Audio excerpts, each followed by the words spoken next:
आसमान में भी इस तारीख को सिर्फ पतंग पतंग पतंग पतंग रहेगी। नारे तकबीर, नारे तकबीर, नारे तकबीर। हिंदुस्तान, हिंदुस्तान मजलिस-ए-इत्तेहादुल मुस्लिमीन पतंग पतंग पतंग पतंग पतंग रहेगी, पतंग रहेगी। वाखिरु दाअवाना अल्हम्दुलिल्लाहि रब्बिल आलमीन। औज़ु बिल्लाहि मिनश शैतानिर रजीम। बिस्मिल्लाहिर रहमानिर रहीम। सहनशीन पर तशरीफ फरमा बुजुर्गान दीन, मजलिस-ए-इत्तेहादुल मुस्लिमीन के उम्मीदवार मुफ्ती इस्माइल साहब, मेरे साथी अराकीन असम्बली जनाब अहमद बलाला साहब, जनाब मेराज साहब और इस जलसे में शिरकत करने के लिए आए हुए बुजुर्गों, नौजवान साथियों और घरों में बैठकर सुनने वाली मेरी इज्जत मां, पर्दानशीन मां और बहनों, इंतखाबात का वक्त है। इंतखाबी सरगर्मियों का आगाज हो चुका है और 20 तारीख के दिन अवाम अपने पसंद के उम्मीदवार का इंतखाब करेगी और उसको ऐवान असम्बली में अपना नुमाइंदा बनाकर भेजेगी और इस उम्मीद के साथ भेजेगी कि वो उनके मसाइल की तर्जुमानी करेंगे, उनके दुख और दर्द को इख्तिदार पर बैठे जिम्मेदारों के सामने पेश करेंगे, उनके मसाइल को न सिर्फ पेश करेंगे बल्कि उनका हल भी ढूंढकर उसको हल करवाएंगे। और उसी इंतखाबी मुहिम के सिलसिले में मैं भी आज आपके दरमियान में आया हूं और अगर आया हूं तो कोई नफरत की बात करने नहीं आया हूं।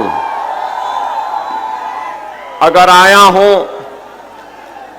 तो किसी के जज्बात को ठेस पहुंचाने के लिए नहीं आया हूं।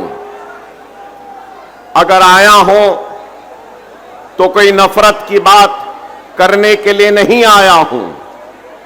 और अगर आया हूं, ये मुल्क सबका है, ये मुल्क सिर्फ मेरा नहीं है, ये मुल्क सिर्फ नरेंद्र मोदी का नहीं है, ये मुल्क सिर्फ राहुल गांधी का नहीं है, ये मुल्क सबका बराबर का है।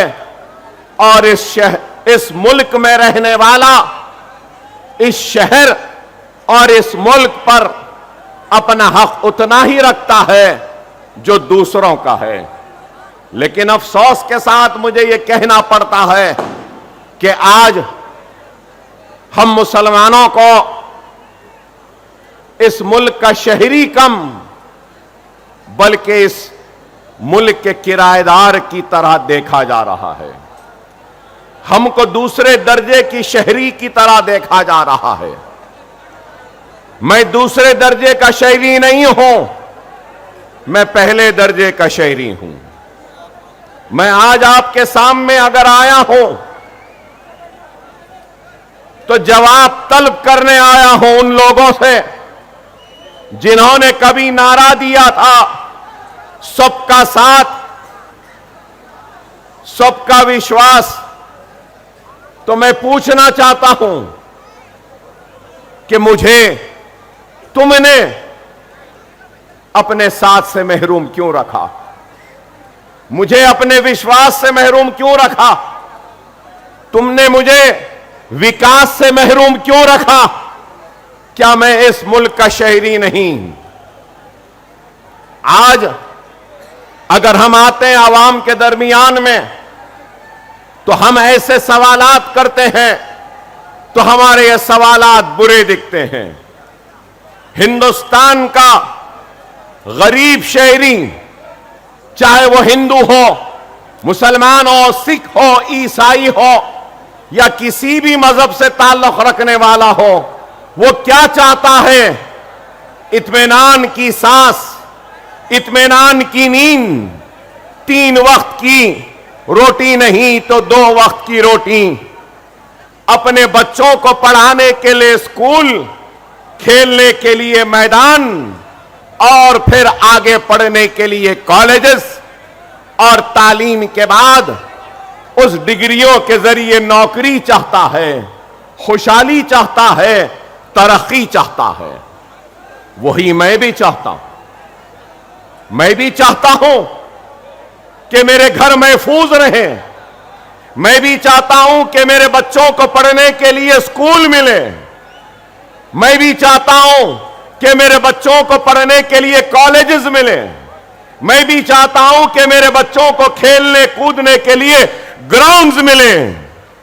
मैं भी चाहता हूं कि अगर मेरे घर में मेरे बुजुर्ग बीमार हो तो इनके इलाज के लिए दवाखाने हो। मैं भी वही चाहता हूं कि जब डिग्रियां हासिल कर लो तो मुझे नौकरियां दी जाएं। क्या ये चाहना कोई गुनाह है? क्या ये मुतालबा करना क्या गलत है? लेकिन आज जब हम इन मुतालबात को रखते हैं तो हमको इस मुल्क का दुश्मन कहा जाता है या फिर हमसे कहा जाता है कि ये भड़काऊ भाषण दे रहे हैं। मुझे आता ही आप बताइए, क्या इसमें कोई भड़काऊ बात है? 2 वक्त की रोटी मांगना क्या भड़काना है? क्या पढ़ने के लिए स्कूल का मुतालबा करना क्या भड़काऊ है? क्या खेल कूद के लिए मैदानों का मुतालबा करना क्या भड़काऊ है? क्या बीमारी के वक्त इलाज के लिए दवाखानों का मुतालबा करना क्या भड़काऊ है? मैं आराम से अपने घर में रहना चाहता हूं, अपने बच्चों को पढ़ाना चाहता हूं और अपने मसाजिद में इबादत करना चाहता हूं। इस मुल्क के दस्तूर ने हर एक को इख्तियार दिया कि वो अपने मजहब पे कायम रह सकता है। हिंदू को इख्तियार है कि वो अपने मजहब पे कायम रहे, अपने भगवान की पूजा करे, मनादिर के घंटे बजाए। तो मुसलमान को भी इस मुल्क ने इजाजत दी है कि वो अपने मसाजिद से अज़ान की आवाज दे और नमाज पढ़े। तो इस मुल्क ने ईसाइयों को भी इजाजत दी है कि वो गिरजा घर में अपनी इबादत कर सके। पारसियों को भी इबादत दी करने का हक व इख्तियार है। लेकिन आज ये मुल्क कहां जा रहा है? इस मुल्क का सबसे बड़ा मसला क्या है आज? सिर्फ मुसलमान का नहीं है। मुसलमान अगर बोलता है तो समझते हैं कि मुसलमान की बात कर रहा है। नहीं, मैं मुसलमान की बात नहीं कर रहा हूं, मैं इस मुल्क की बात कर रहा हूं। इस मुल्क में रहने वाले हिंदू, मुस्लिम, सिख, ईसाई की बात कर रहा हूं। मैं हिंदुस्तानी की बात कर रहा हूं, मैं भारतीय की बात कर रहा हूं, मैं इंडियंस की बात कर रहा हूं कि सबसे बड़ा मसला है तो बेरोजगारी का है, दूसरा मसला है तो महंगाई का है, तीसरा मसला है तो इसका है कि पेट्रोल डीजल की कीमतें बढ़ रही हैं, चौथा मसला है कि हिंदुस्तान की बिगड़ती हुई मईशत का है, रुपये की गिरती हुई कदर का है, डॉलर बढ़ रहा है। लेकिन आज आप बताइए ना रोजी की फिक्र है, ना रोटी की फिक्र है, ना ही महंगाई को कम करने की फिक्र है, ना किसानों को खुदकशी से रोकने की फिक्र है, ना ही बीमारों के इलाज के लिए दवाखानों को बनाने की फिक्र है। अगर सिर्फ फिक्र है तो यही है कि मुल्क में एक नफरत को पैदा करो, हिंदू मुसलमान की दीवार को खड़ा कर दो और सिर्फ बात की जाए तो सिर्फ मुसलमान ऐसा, मुसलमान वैसा, मुसलमान इतने शादी करता, मुसलमान ऐसा करता। नहीं मेरे भाई, इस मुल्क का मसला मुसलमान नहीं है। इस मुल्क का मसला बेरोजगारी है, इस मुल्क का मसला गुर्बत है, इस मुल्क का मसला पानी है, इस मुल्क का मसला अनाज है। लेकिन आज सिर्फ बातें अगर होती हैं तो क्या आप बताइए, मैं पूछना चाहता हूं, जिन लोगों ने कहा था कि 15 लाख लाएंगे, क्या लाए? ब्लैक मनी का खात्मा करेंगे, क्या हुआ? क्या करप्शन का खात्मा हुआ? क्या महंगाई कम हुई? क्या रोजी मिली या रोटी मिली? लेकिन इन सारे मसाइल से तवज्जो को हटा दिया और क्या? बस मुसलमान मुसलमान। अरे ये मुसलमान, मैं मुसलमान हूं, हां हूं, मुझे नाज है, मुझे नाज है मुसलमान होने पर। मैं मुसलमान होने पर शर्मिंदा नहीं हूं, मैं मुसलमान होने पर खाइफ भी नहीं हूं, और मैं ये फख्र से कह सकता हूं कि मैं हिंदुस्तानी भी हूं और मुझे हिंदुस्तानी होने पर फख्र है। मैं इस मुल्क का वफादार था, हूं और रहूंगा। अल्लाह ना करे कि ऐसा वक्त आएगा कि मुल्क को जरूरत पड़ेगी हमारी, तो अल्लाह उसके रसूल की कसम सबसे पहले मुल्क के लिए अपनी जानों को, अपने सीनों को, गर्दनों को पेश करने वाला मुसलमान होगा, क्योंकि यह मुल्क हमारा है। हम इस मुल्क के शहरी हैं और दस्तूर ने हमको हक दिया है। लेकिन आज इस मुल्क को ये कहां ले जा रहे हैं, किधर ले जा रहे हैं, आप बताइए। पार्लियामेंट में कानून आते हैं तो कौन सा कानून? तलाक सलासा। कानून आता है तो सीए एनआरसी। अब देखिए कानून आया तो वक्फ अमेंडमेंट। अरे आप बताओ मेरे भाई, क्या हिंदुस्तान का मसला मुसलमान है? नहीं है। लेकिन फिर भी आज ये लोग सिर्फ हकीकी मसाइल पर से तवज्जो हटाने के लिए, अपनी नाकामी को छुपाने के लिए सहारा ले रहे हैं, तो सिर्फ और सिर्फ मजहब का और मुसलमानों को खाइफ कर कर, डरा कर, हिंदू भाइयों के दिलों में मुसलमानों के लिए नफरत को पैदा करने के लिए। हमको इस साजिश को समझना होगा, अपने जज्बातों को काबू में रखना होगा। अगर हम जज्बात में आ जाएंगे तो याद रखो, हम दुश्मन के जाल में फंस जाएंगे। हमको चाहिए कि हम इन साजिशों को समझें और इन साजिशों का जवाब दें। हम इन साजिशों का जवाब कैसे दे सकते हैं? हम इन साजिशों का जवाब अपने इत्तेहाद के जरिए दे सकते हैं, और हम इन साजिशों का जवाब अपने नुमाइंदों के जरिए दे सकते हैं। मैं आपसे यह बात कहूंगा, हमारे ऊपर नाइंसाफियों का तो एक रिकॉर्ड है, हक तलफी का रिकॉर्ड है, जुल्म का रिकॉर्ड है। लेकिन मैं ये बात कहूंगा कि दुनिया जानती है कि मैं जोरदार तकरीर कर सकता हूं, शानदार तकरीर कर सकता हूं,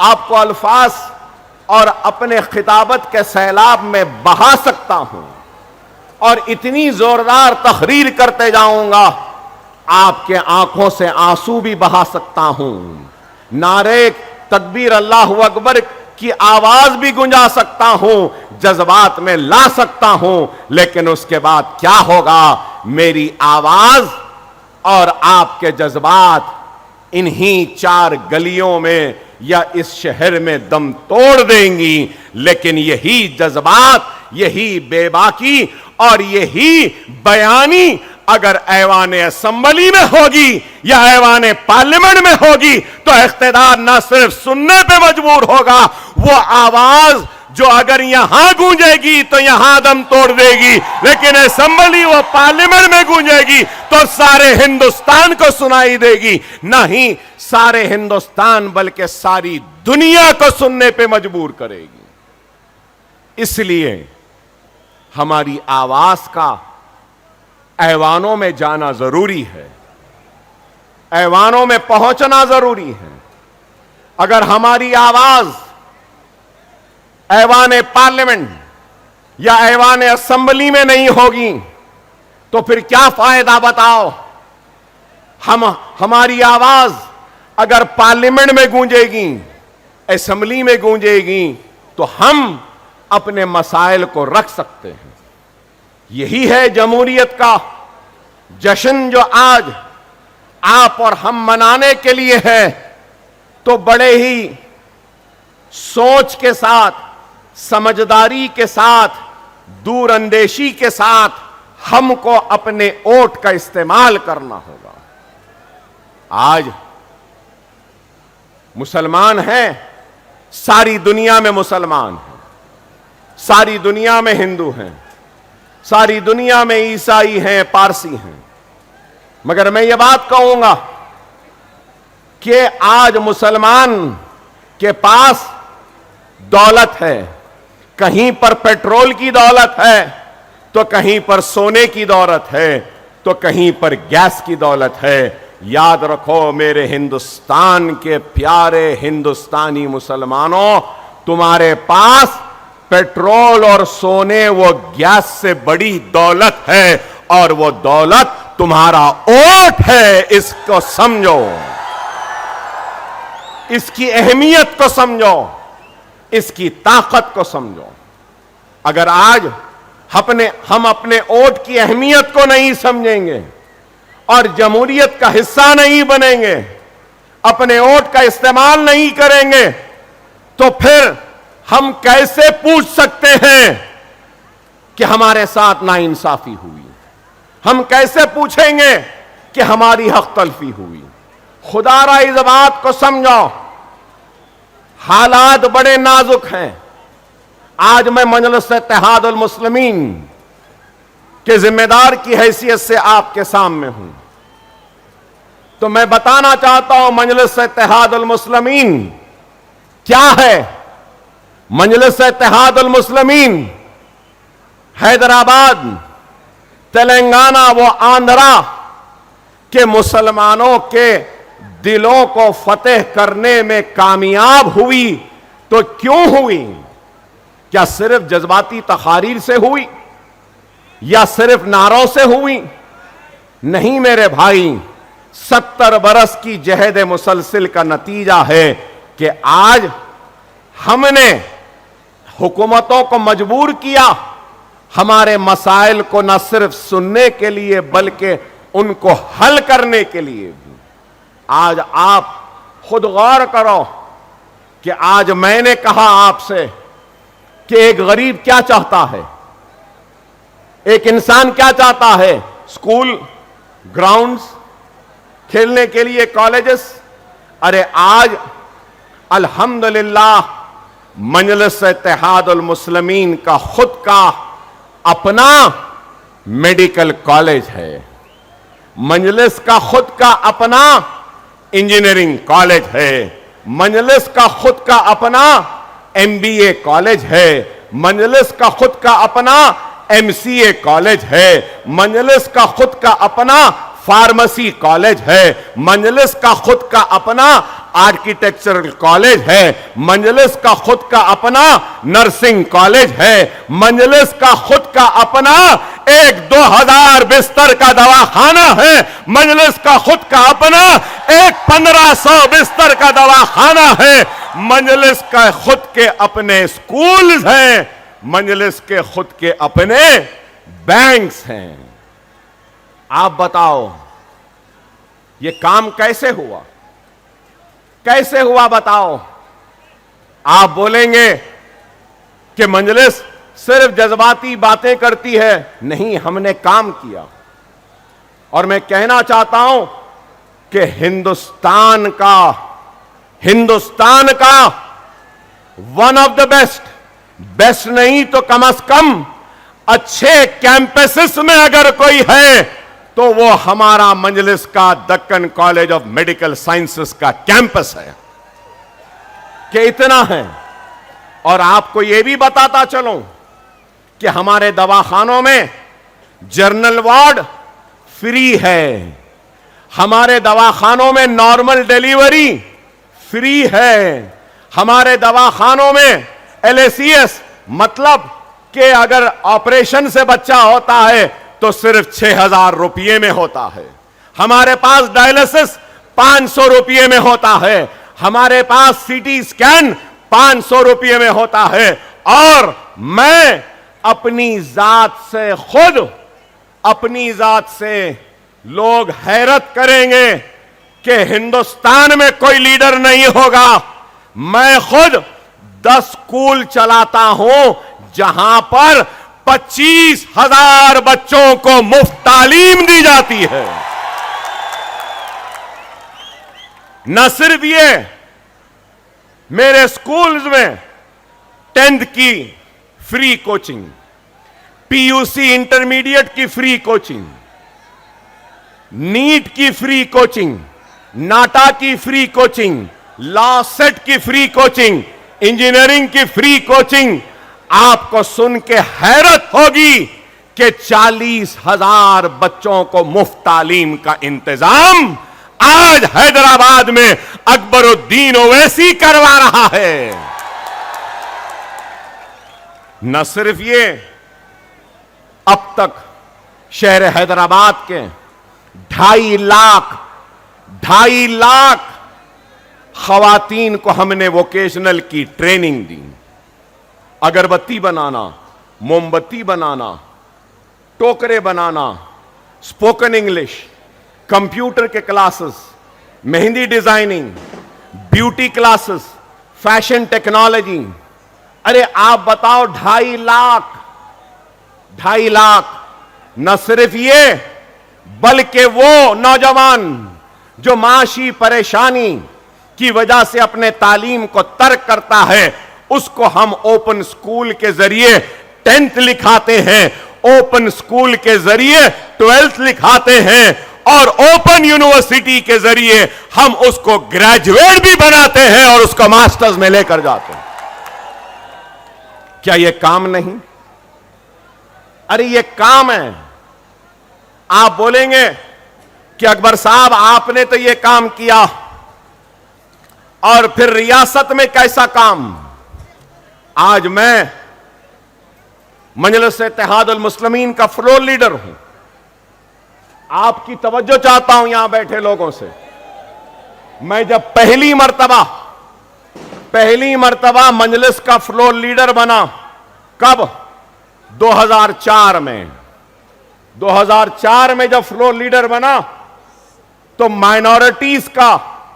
माइनॉरिटीज अक़लियतों का बजट जो था वो 26 करोड़ था। कितना? 26 करोड़। और आज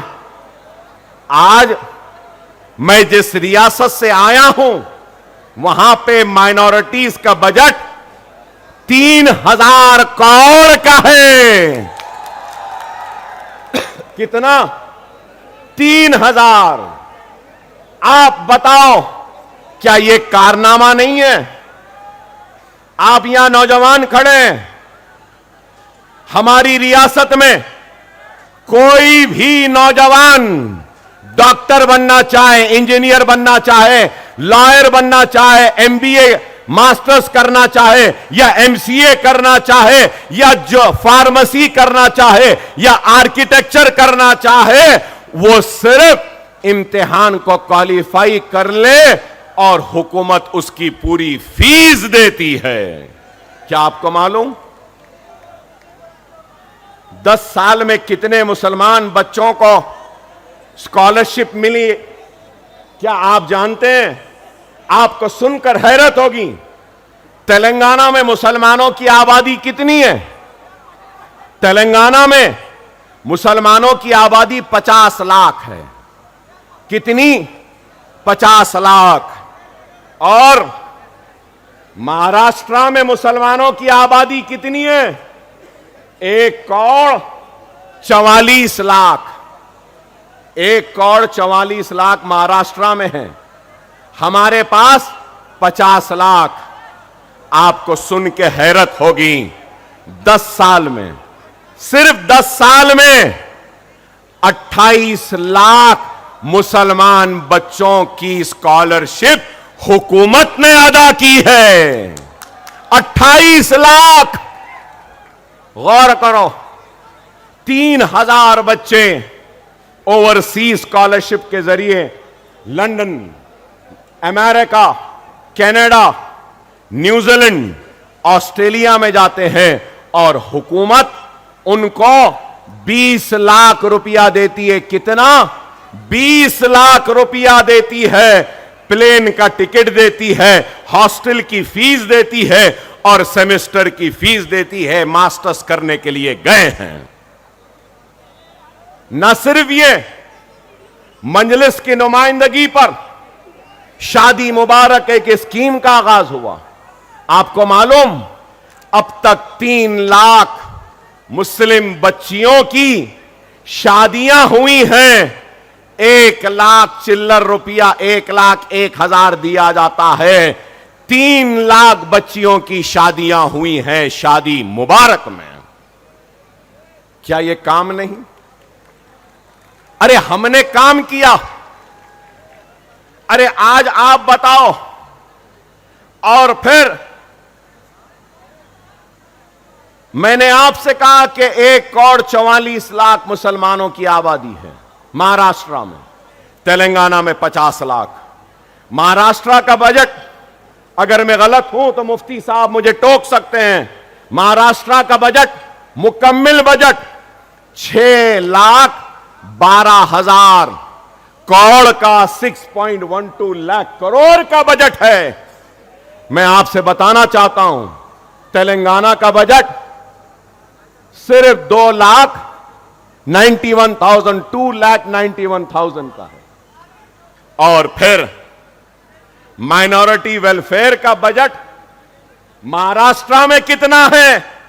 आपको सुन के हैरत होगी, 928 करोड़। और तेलंगाना में माइनॉरिटीज का बजट 3,003 करोड़ रुपीस है।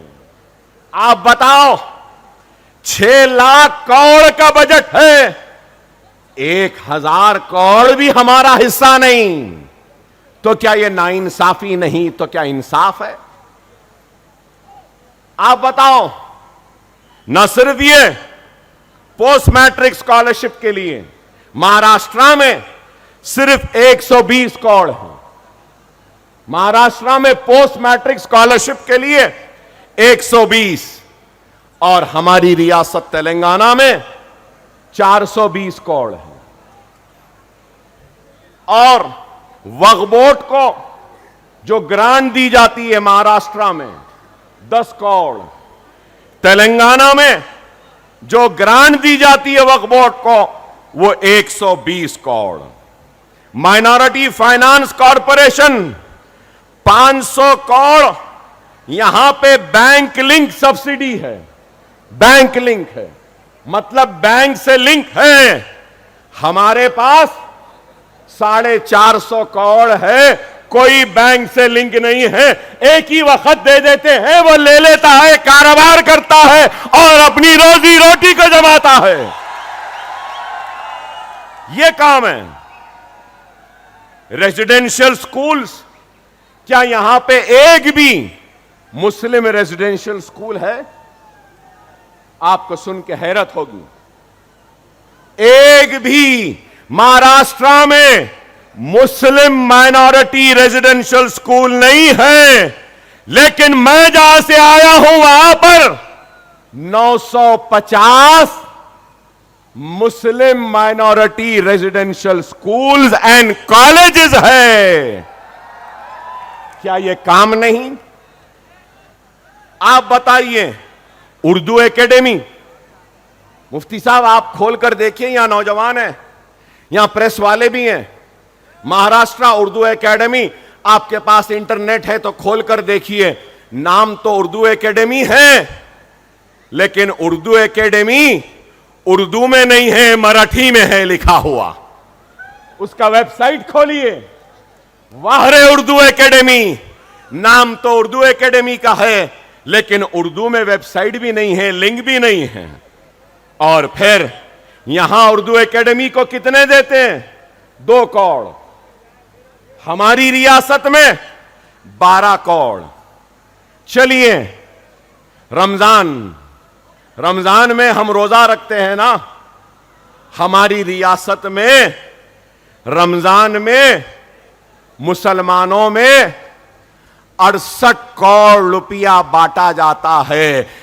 साड़ी दी जाती है, कुर्ता पैजामा दिया जाता है, और उनको ईद के खुशियां मनाने के लिए करीब 68 करोड़ रुपया खर्च किया जाता है। क्या आपके पास है?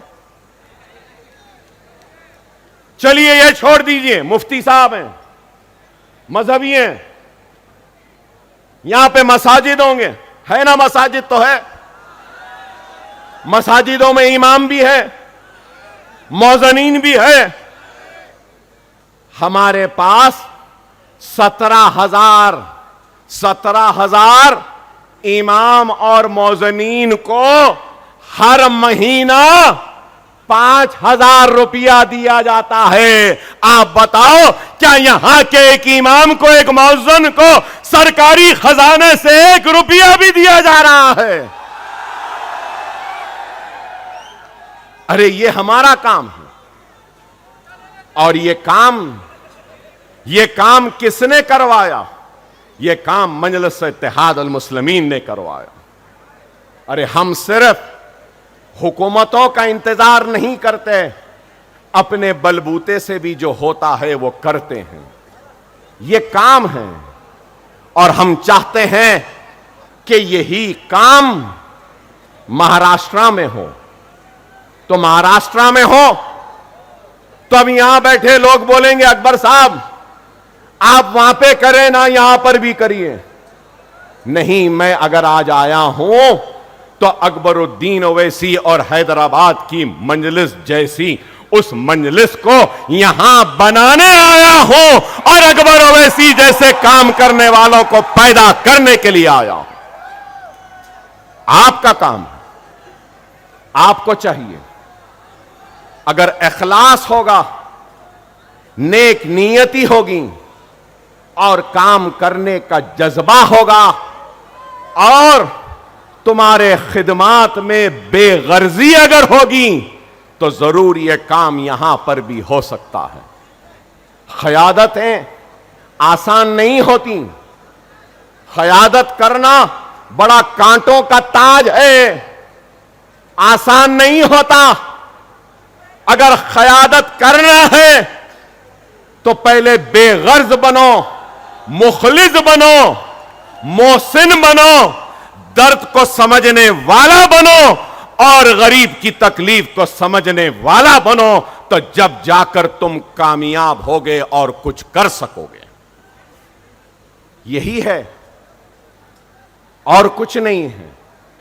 और आज हमको एक ऐसी क़यादत चाहिए जो इखलास से भरी हो, जो भटके हुए नौजवानों को राह रास्त पर लाए।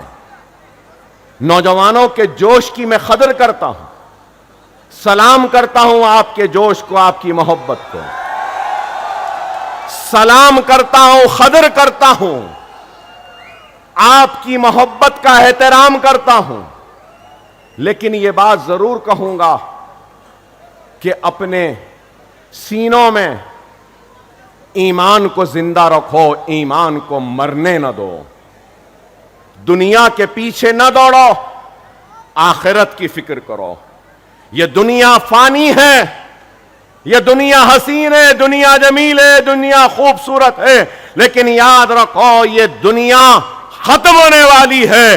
किसी को आगे तो किसी को पीछे, हम सबको दुनिया को छोड़कर जाना है, अल्लाह को मुंह दिखाना है। और अल्लाह हमसे पूछेगा कि तूने क्या किया है, तो अल्लाह के सामने हाजिर होते वक्त कुछ तो ऐसा कर लो जिससे कि अल्लाह तुमसे राजी हो जाए, अल्लाह खुश हो जाए और तुम्हारी आखिरत संवर जाए। अभी आया, लोगों ने कहा शेर आया, शेर आया। नहीं मेरे भाई, मैं कोई शेर वेर नहीं हूं, ना ही मुझे शेर बनने का शौक है। मैं नहीं हूं, मैं शेर नहीं हूं, मैं इंसान हूं। और मैं अपने आका मोहम्मद मुस्तफा सल्लल्लाहु अलैहि वसल्लम के गुलामों के गुलामों के गुलामों के गुलामों के गुलामों के गुलाम हूं। मैं शेर नहीं हूं, मगर यह जरूर है मैं तुमको शेर बनाने आया हूं। शेर बनना है, शेर बनना है, शेर बनना है, अपने हक के लिए लड़ना है, इंसाफ के लिए लड़ना है।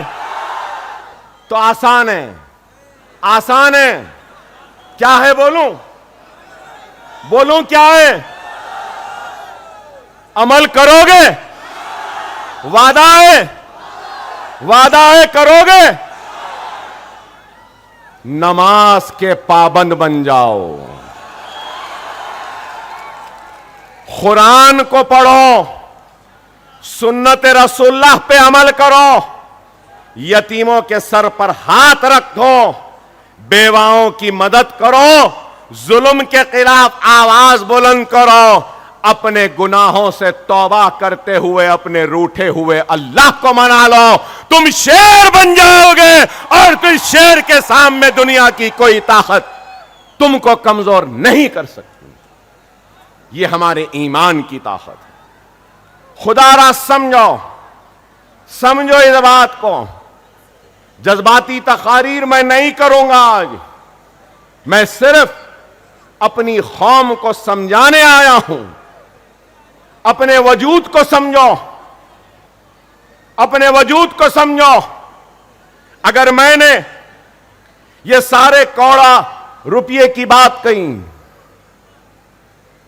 इतने पैसे मिल रहे हैं, हुकूमत नहीं दे रही है, ठीक है, मजलिस लड़के महाराष्ट्र में भी लेगी जैसा तेलंगाना में ली थी। आप भेजो हमारे नुमाइंदों को, हम लड़ेंगे, मजबूर करेंगे कि वो सब दें जो तेलंगाना में दिया जाता है, लेंगे। लेकिन हर कोई कहता है कि मुसलमान गरीब है।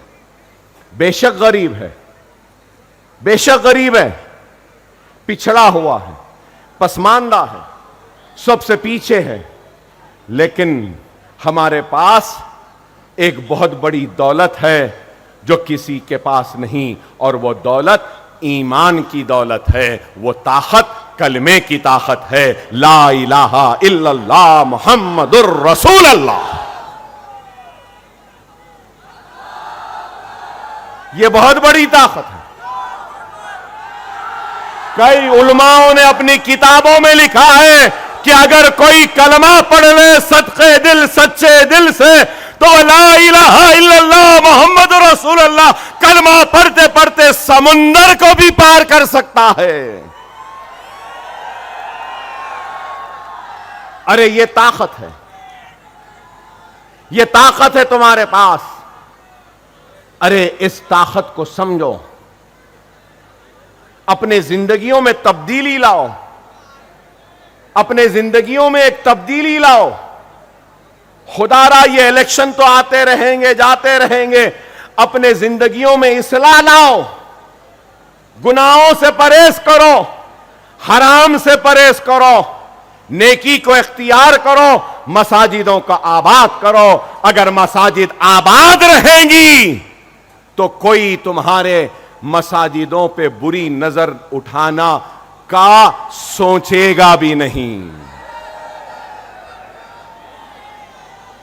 हम बेनमाजी हो गए, मसाजिदें वीरान हो गई और दुश्मन की नजरें पढ़ने लगी। खुदारा इन बातों को समझो। आज मुल्क के हालात क्या हैं मुझसे बेहतर आप जानते हैं। मुल्क कहां जा रहा है, किधर जा रहा है, आप बताइए। औकाफ वक्फ अमेंडमेंट बिल आया, क्या है, गुमराह किया जा रहा है। आज सारी तवज्जो कहां है, सारी तवज्जो वक्फ बिल पर है। सब लोग उसी पे लगे हैं। मुसलमानों के औकाफ की जमीन इतनी, मुसलमानों की ऐसी, मुसलमानों की वैसी। अरे हमारे वक्फ की जमीन हमारी है।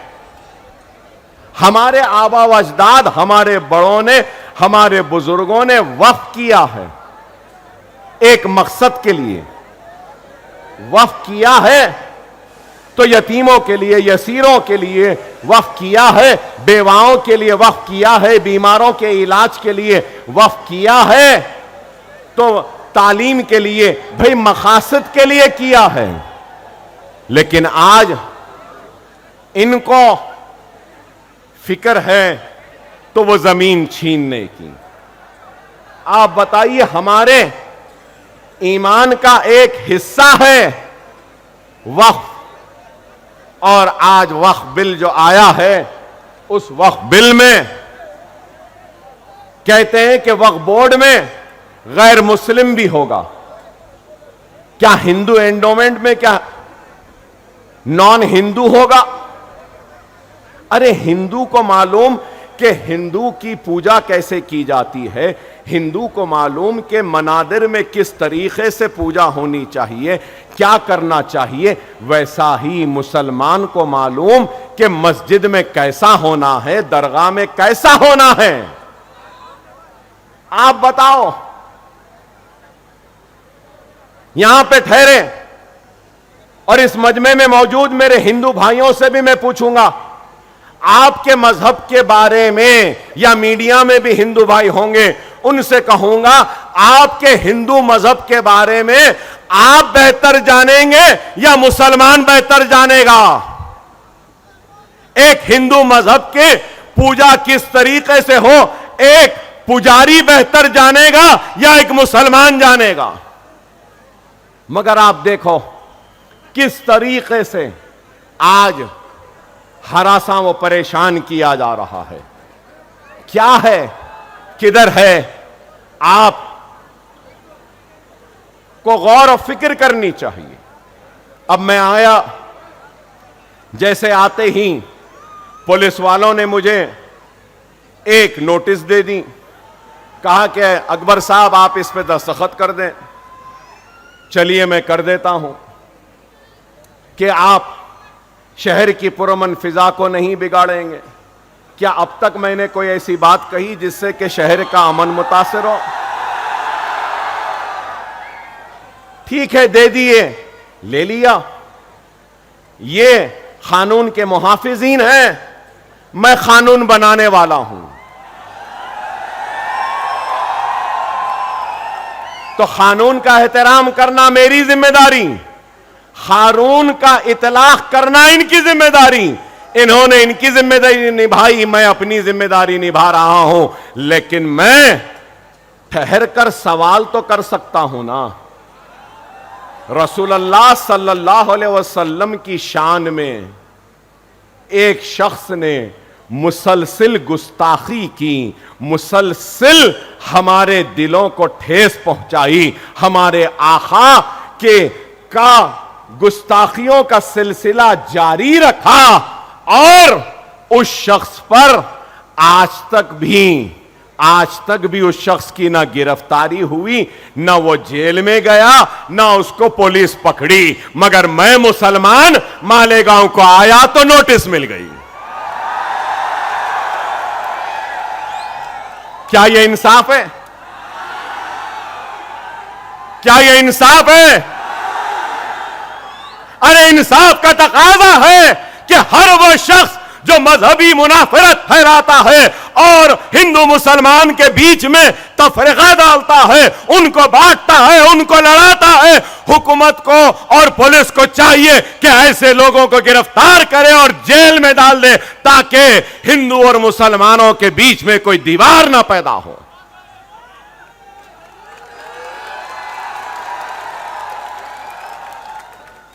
मैं एक बात कहना चाहता हूं और एक मुतालबा करना चाहता हूं। अगर मेरे मुतालबे को आप और आप सारे लोग कबूल करते हैं तो जोरदार नारा लगाना। मजलिस इत्तेहादुल मुस्लिमीन की तरफ से अकबरुद्दीन ओवैसी आज इस जलसे के जरिए इस अवाम की मौजूदगी में यह मुतालबा करता है कि रसूलुल्लाह की शान में गुस्ताखी करने वाले को फौरन गिरफ्तार किया जाए, जेल में डाला जाए। क्या आप मंजूरी देते हैं? नारे तकबीर, नारे तकबीर, नारे तकबीर।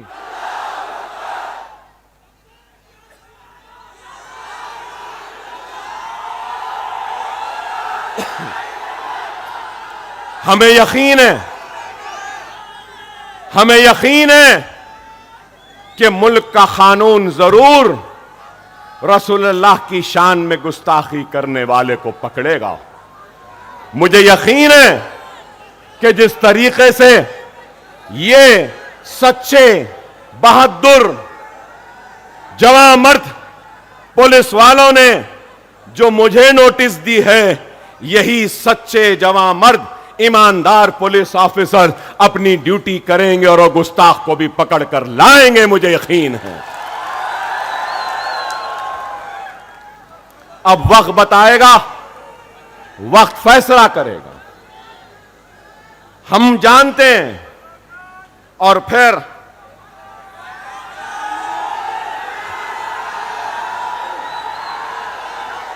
आप बताइए कि उत्तर प्रदेश के वजीर आला, उत्तर प्रदेश के चीफ मिनिस्टर ने एक बयान दिया और बयान में कहा बटोगे तो कटोगे। यहां मीडिया वाले बैठे हैं, मैं मीडिया वालों से एक छोटा सा मशवरा दूंगा आपको। जरा योगी साहब से पूछिए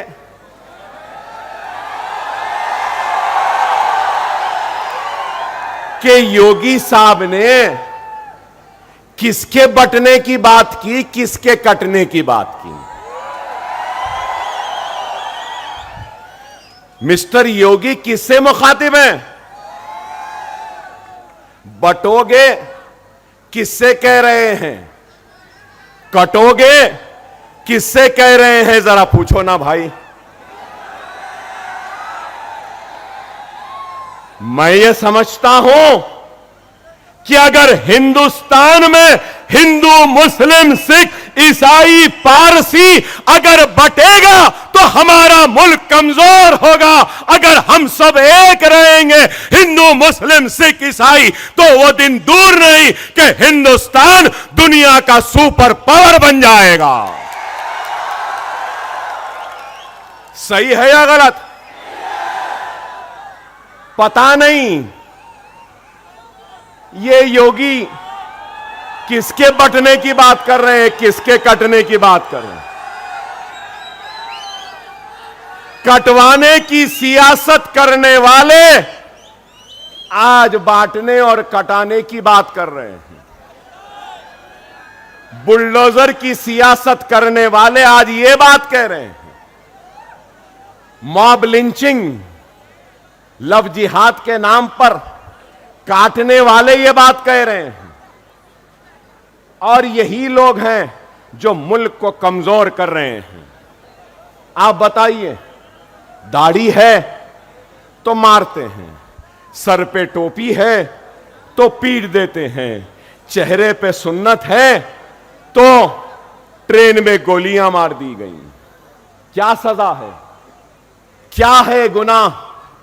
सर पे टोपी है, चेहरे पे सुन्नत है।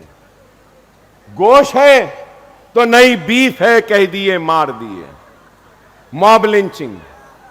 अरे आप बताओ, घर वापसी के नाम पर अब वक्फ एक्ट है, तो आप गौर करो मेरे भाई, ये सब चीजें क्या हैं। मैं आज इस जलसे से न सिर्फ मुसलमानों से बल्कि मेरे हिंदू भाइयों से अपील करूंगा कि खुदारा ये मोदी योगी के बातों में ना जाओ, इस मुल्क को कमजोर होने मत दो। ये मजहब और नफरत की सियासत से एतराज करो और तरक्की के सियासत को थमा लो। आओ हम और तुम मिलकर इस मुल्क को आगे बढ़ाएंगे। लेकिन आज क्या हो रहा है बताइए। मैं आपसे यही अपील करने आया हूं कि खुदारा समझो हालात क्या हैं, हालात क्या हैं। आज आप महाराष्ट्र की सियासत को देखिए, महाराष्ट्र की सियासत को देखिए कि क्या है। मैं हमारे पुलिस ऑफिसर्स से रिक्वेस्ट करूंगा, प्लीज, डिस्टर्बेंस हो रहा है साहब, 10 मिनट है, मुझे बोलने दीजिए प्लीज प्लीज। और मैं पब्लिक से भी रिक्वेस्ट करूंगा कि जो जहां है वहां ठहर जाएं। देखो ये अपनी ड्यूटी कर रहे हैं, ठहर जाओ। 10 मिनट है, मैं खत्म कर दूंगा अपनी तकरीर, समझो 10 मिनट हैं।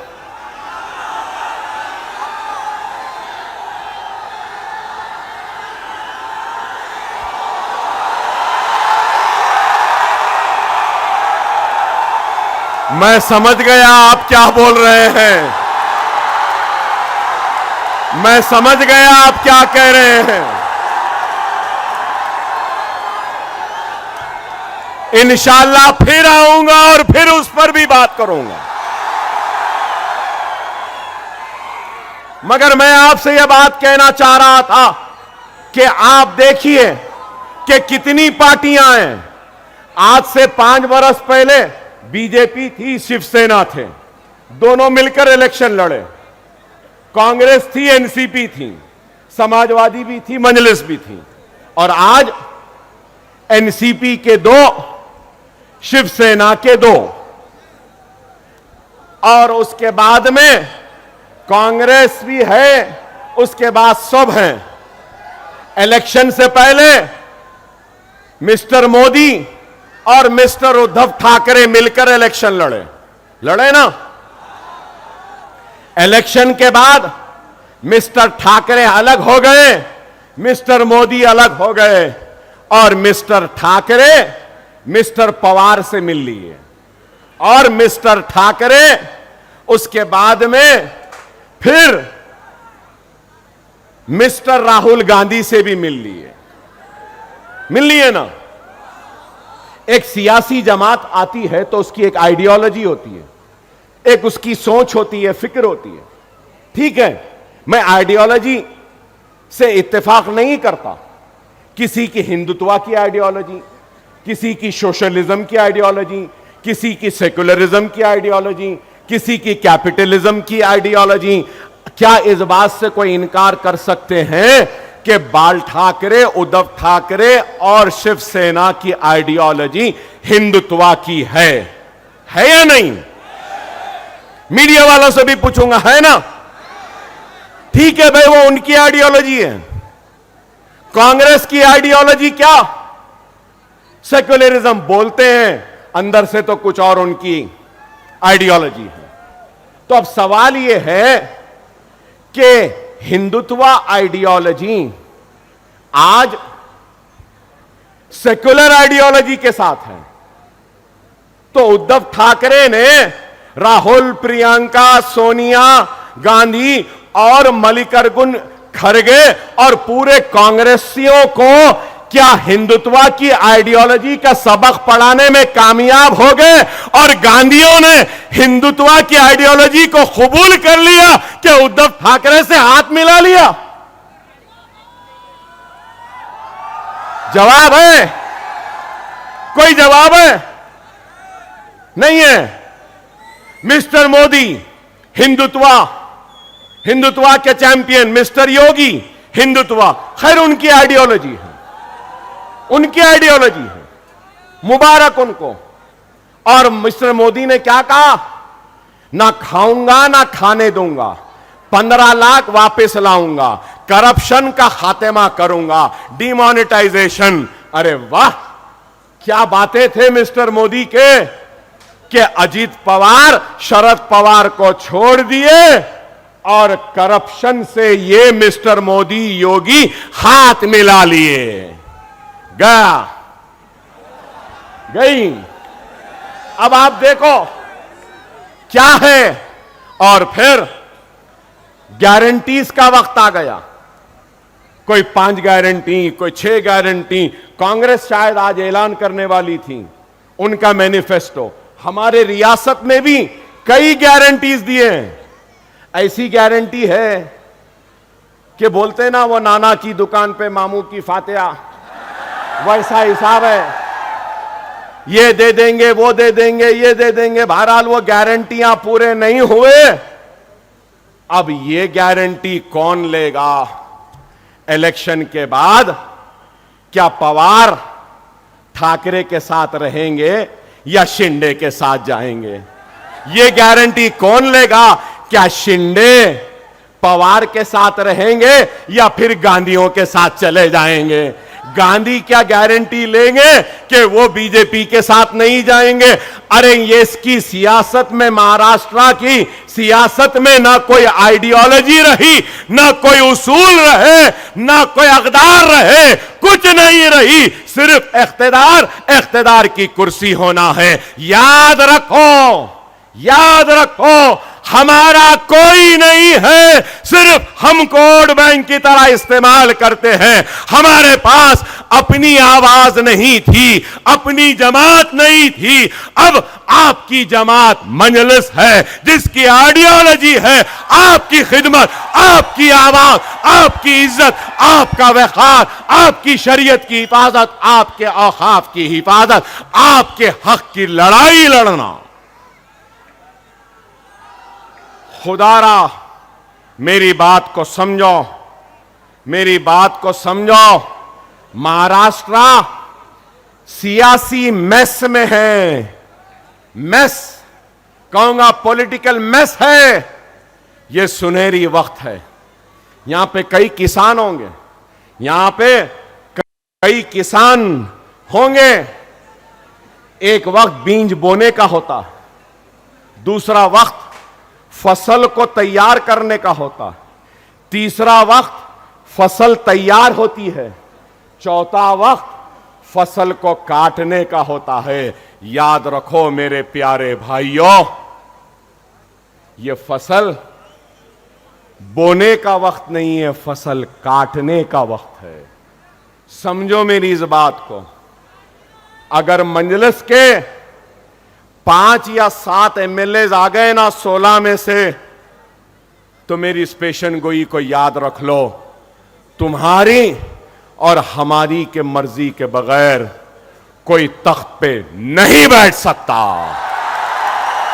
हम बादशाहगर होंगे और जब हम बोलेंगे कि क्या दे रहे बच्चों को स्कॉलरशिप दो, यहां पे पावरलूम को मजबूत करो। अपैरल पार्क अमरावती में आया, अपैरल पार्क को मालेगांव में लेकर आओ, हम कहेंगे। यहां की सनत को उजड़ने से बचाओ, यहां के बच्चों के मुस्तकबिल के लिए लड़ेंगे। और हम कहेंगे हमको ये होना, ये होना, ये होना, ये होना। जो हमको देगा हम कहेंगे बैठ जा, हमारे सदक़े, हमारे जूतियों के तुफैल में बैठ जा। हमारा वो मौक़िफ़ है। खुदारा समझो, अव्वलीन हमारी जिम्मेदारी क्या है? सबसे पहली जिम्मेदारी है बीजेपी शिंदे अजीत पवार को शिकस्त देना। देंगे ना? चाय वाले को हराएंगे ना? वो योगी को हराएंगे ना? वो करप्ट अजीत पवार को हराएंगे ना? वो शिंदे को हराएंगे ना? उसके बाद में जिम्मेदारी है तो क्या है? मजलिस जहां है इसको जिताना। जिताएंगे ना? होशियारी से वोट का इस्तेमाल करो। कहीं ऐसा ना हो जाए कि आपका वोट बीजेपी के दामन में ना चला जाए। खुदारा अपने वोट का सही इस्तेमाल करो। अभी 2 मिनट है, 2 मिनट है। अपने वोट का सही इस्तेमाल करो। अगर मैं यही कहूंगा मजलिस को भी नहीं देना चाहते हैं तो यह समझ लो अच्छाई और मुकाबले में अगर कोई है तो बुराई है। अपने वोट को अच्छाई के लिए इस्तेमाल करो। अपने वोट को खुशहाली के लिए इस्तेमाल करो। अपने वोट को नशा मुक्त मालेगांव बनाने के लिए इस्तेमाल करो। अपने वोट को जालिमों के खिलाफ इस्तेमाल करो। अपने वोट को उन लोगों के हक में इस्तेमाल करो जो आपकी आवाज बनते हैं। अकबरुद्दीन ओवैसी आपका था, आपका है, आपका रहेगा। वादा किया था स्कूल बनाऊंगा। इंशाअल्लाह ताला स्कूल जरूर बनेगा, ये मेरा वादा है। आसमान में भी इस तारीख को सिर्फ पतंग पतंग पतंग पतंग रहेगी।